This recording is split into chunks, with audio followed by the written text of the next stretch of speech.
Hello, my beautiful fairies. This is Clara May, your fairy, Clairy Godmother. And thank you all so much for over 1,000 subscribers. I couldn't be more grateful to you all, to think so kindly of a little fairy godmother who can barely turn rags into an oversized hoodie, let alone a ball gown. And to show my appreciation, I wanted to make this video special. This is not only my 1,000 subscriber special, but this is my entry for the Ray Marathon. A fan-made celebration of the 30th anniversary of Rayman, my favorite video game franchise. The marathon has fans from across the globe make videos on their favorite Rayman games, injecting the videos with each person's unique personality. All about showcasing love for the series. That's why I want to make this video as introspective as possible, using my favorite video game of all time as the heart of a very personal piece. Rayman 3 Hoodlum Havoc is my favorite game in the Rayman series and is my favorite video game of all time. But with how much I love this game, a standard review isn't going to be enough.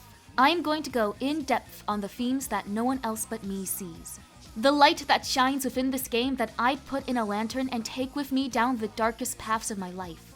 Now, Rayman 3 Hoodlum Havoc is incredible by itself. The exciting gameplay, the gorgeous environmental design, the groovy soundtrack, the hilarious writing, and the unique aura that surrounds all its wild wackiness and early 2000s edge. It all flows together so perfectly to create a whole nother weird and wonderful world. Rayman as a series has inspired me to no end, but there's something about the series beyond even the developer's own presumed expectations. A deeper meaning to the series as a whole. This is how Rayman, specifically Rayman 3, teaches us the inherent awesomeness of absurdity.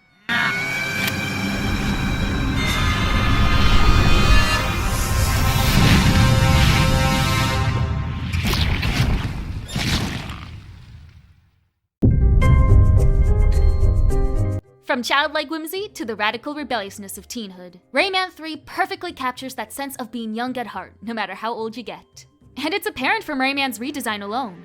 From his taller height, spikier haircut, and hoodie replacing his bandana, Rayman has clearly grown up from the past two entries in the series. Well, on the outside at least. From how dark and dreary Rayman 2 was, you'd expect Rayman to be a lot more serious in this game now that he's older. After all, as a child, he survived the downright depressing atmosphere and nightmarish imagery of the Robo-Pirate invasion. But no, even after all of that, he's as lighthearted, lazy, and lovably goofy as ever. He's got a bit more attitude, but the wide-eyed dreamer from the first game and the weary-hoped but still true hero of the second game is still there. It's like the destruction only made Rayman appreciate the peace of the Glade of Dreams even more. That makes you realize the heroes had to fight for it to be this way. They fought for the right to be silly and weird, idyllic and lazy, hopeful and happy. And Rayman, sleeping under a tree with his best friend Glowbox, now has to continue that fight. The fight for frivolity. A new nightmare arrives in the Glade of Dreams, Andre. A dark fairy who seeks to corrupt his kind, the Redlums, into Darklums, that swarm together with cloth to become the Hoodlums. Get it? When lums go bad, they turn into hoodlums. It's a pun. This is joke. These potato sack scarecrows are as brainless as they are heartless, ruthless, and relentless. But luckily, there's someone limbless who can stop them. After Andre is swallowed by Glowbox, the heroes must go on an odyssey, from fighting the serious threat of the Hoodlums before they destroy the world, to the extremely goofy plot of trying to remove the agitated Andre from Glowbox's belly before any more wacky hijinks ensue. Get it? Glowbox is a frog and he ate a fly. This is joke. That's the setup. There's your excuse to play with power-ups and have fun in 9 different beautifully detailed worlds. And it's total chaos! Rayman 3 is a world full of strange plot threads where characters not even associated with the Hoodlums will wrap you up in their madness. It's total pandemonium. From the random antagonists to the actual antagonists to poor Glowbox having to deal with Andre's abuse. Glowbox, get me something to drink or I'll suck up your intestine like an oversized piece of spaghetti! Hey Rayman, how much further to the doctors? And yet, the plot is always moving. You always know why you're at or going to a certain location. Each established character has a payoff. There's barely any filler. This is a world whose insanity isn't overstimulating. Why does this matter to me? Because I'm an adult now, and adulthood is inescapable. Full of exclusion and ridicule, shaming others for silliness while also forcing others to do nonsensical activities and follow pointless rules for the sake of normalcy. To make crowds of people follow a thin path of life that's only meant for a few. Yes, I need to get money, but does it always have to be a traditional job? Yes, I need to be educated, but does it always have to be a big college? Life is meant to be a journey, isn't it? So why does it feel the world pressures you into going on the same cookie-cutter journey as everyone else? And it's constant, never-ending! We hate each other for the stupidest of reasons, and there's a billion complexities to these bigoted constructs that we literally made up. It's madness, and it's madness with a giant rulebook. For example, cars. For some reason, I can't stand cars. They're dangerous, expensive, polluting, and too great of a financial and safety risk. But you have to get a car around these parts if you want to get anywhere, since I can't ride a bike and my town has no bus routes. I feel like I'm forced to use cars even though I don't like them and think there's better ways to move. Because our world has become so car-centric even though driving everywhere all the time shouldn't be normal. And yet, it's still my life, and still my own adventure. I love my life. The Rayman series flips chaos on its head, and turns it into a sort of parallel to real life. That's the point of video games after all. To provide a brief escape from the world's chaos, but to ultimately remind you that you're facing a great adventure yourself. Maybe it's not as whimsical, but it's still an adventure and you decide how to live it, regardless of the world's grip. In Rayman, the Glade of Dreams is a place of true freedom, and it has that freedom because it's allowed to be weird. Weirdness is literally divine. Within the game's lore, the gods created this craziness. Especially the series' main deity, Polycus, whose dreams literally come to life. And within the lore, Polycus essentially gives up his divinity solely to live and play among his creations.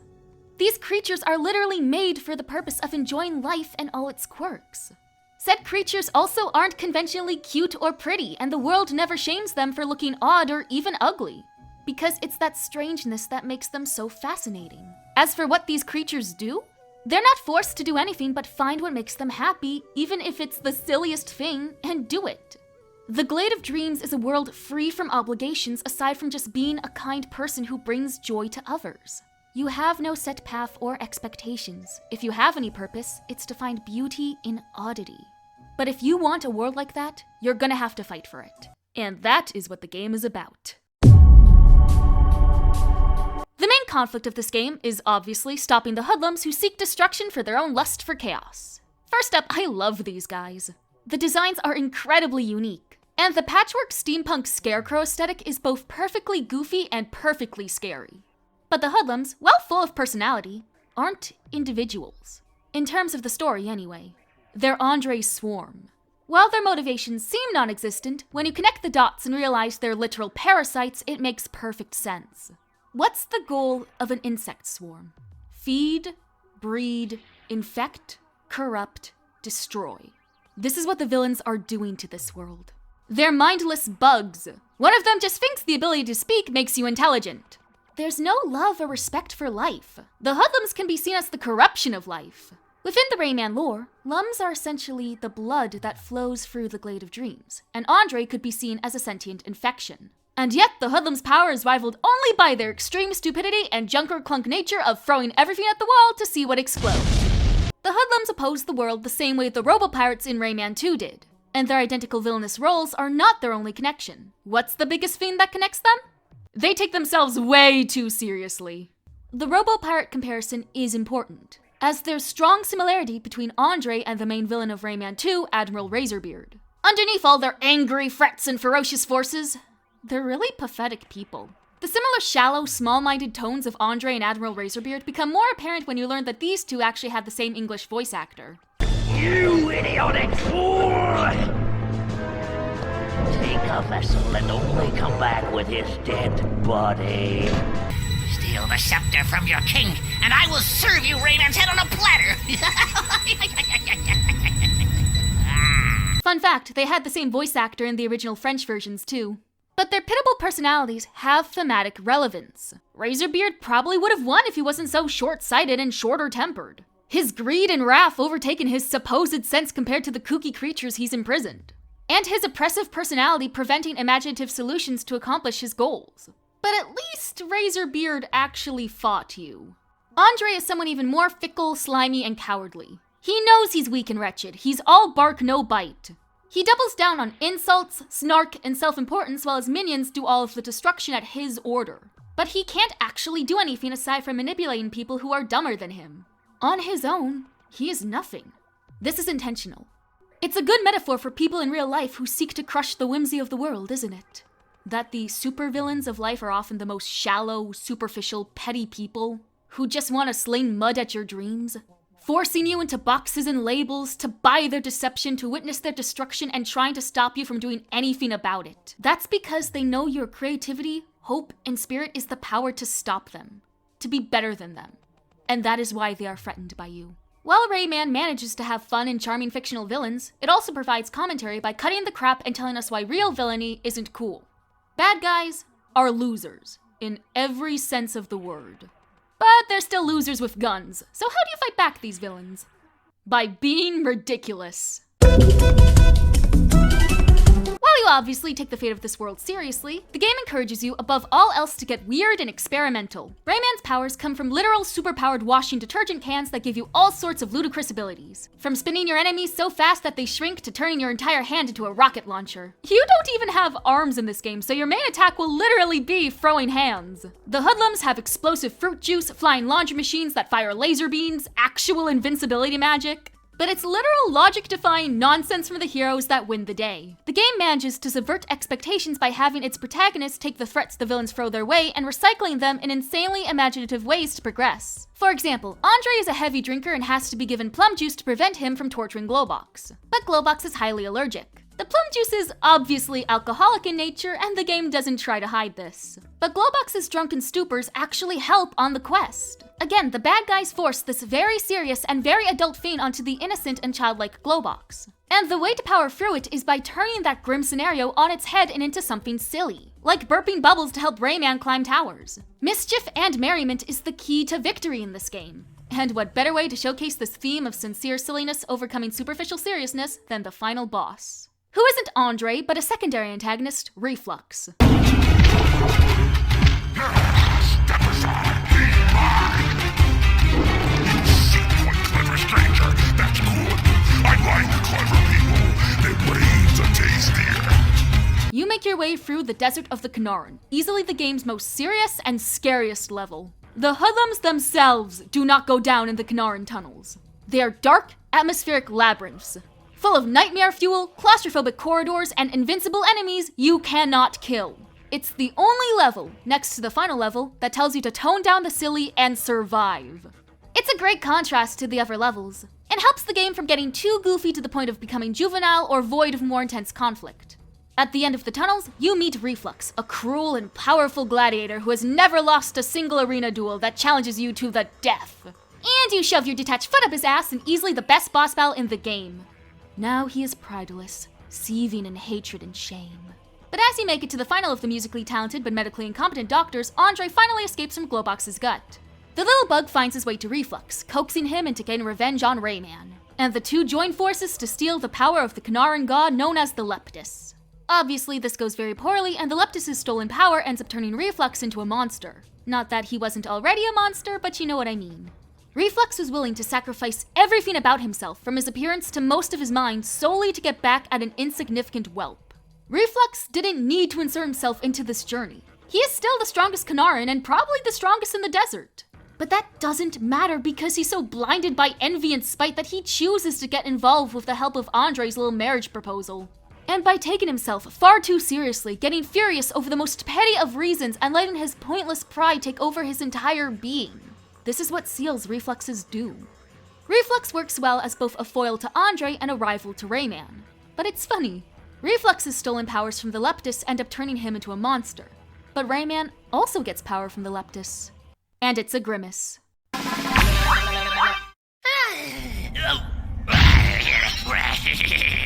That's the power bestowed upon you by a warrior bird god. After every Hoodlum you defeat, you can turn the black lump that appears from it back into a red lump by pulling a silly face. But this power-up that doesn't appear too useful at first, only allowing for a little bit of health restoration, is actually an important plot point. Because when Reflux and Rayman have their last stand, the final boss, what wins? Laundry detergent and a frog in a flying machine. By embracing insanity with heart and zest, they beat back a literal god-powered monster, cracking jokes along the way. As Glowbox ends up growing paternally attached to Andre, which is adorably in character for the sweet-natured Glowbox. By the end of the game, Reflux is toast. And now for Reflux's sweet little Andy. Now completely helpless, whining for you not to touch him like the pathetic pansy he is. How do we take him out? Not with death, nor a grand bang, but with a grimace. With Andre converted back into a red lum and his armies restored to normal, the world is safe. Come on, you literally win by playing peekaboo. If that doesn't show what this game is all about, then I'm not sure what does. There's a lot to talk about with Rayman 3, and even then, I'm making this game a lot more complex than it actually is. I only see this game through this lens because I am severely addicted to this franchise. I am an autistic and ADHD woman, and while I love my disabilities, it has its faults. One of the worst problems is perfectionism and distraction. I want to do everything, and yet I have no clue what to do with my life. I've always wanted to make a cover album, make a graphic novel series, review cartoons in video or blog formats, but the passion vanishes as soon as it appears. Yes, that is why I stopped making video reviews for a long time. My brain just wouldn't let me. At my worst, I feel like a fashion doll. I sit there being cute and useless, waiting for someone to come play with me, so I change my outfit or personality for them and play pretend until they go away. And I'm a hollow toy once more. Rayman helps me cope with my identity issues. Because above all, Rayman 3 specifically is a game about individuality. A game celebrating crazy ideas, stupid jokes, and being weird. It's not conventionally pretty, it's strange and a bit ugly, and that's great. Rayman teaches me that being silly is awesome. That you survive the harsh stupidity of the world through laughing in its face and being true to your weird self, all while remaining kind and hopeful. The villains in this game are dangerous, but they're also idiots because of how much their pettiness controls them and their ego seal their doom. And by the heroes being wacky and whimsical in the face of darkness, the villains' own insecurities and foolishness really shines through. The immature humor and the over-the-top combat of Rayman 3 seem shallow on the surface, but I genuinely believe it's something deeper. This is a world where nonsense makes perfect sense, fighting evil through laughter, through singing, snoring, and cherishing your dreams and sense of whimsy as divinity. I see the series as beautiful and inspiring, thriving through adventure, magic, and imagination. Imagination leads us to creativity, to passion, to empathy, to visualize us somewhere else or in someone else's shoes. Imagination is your most powerful ally. Never be ashamed of your uniqueness. Never be afraid of being silly. Never extinguish that ray of light. Be merry, be marvelous, and be matter.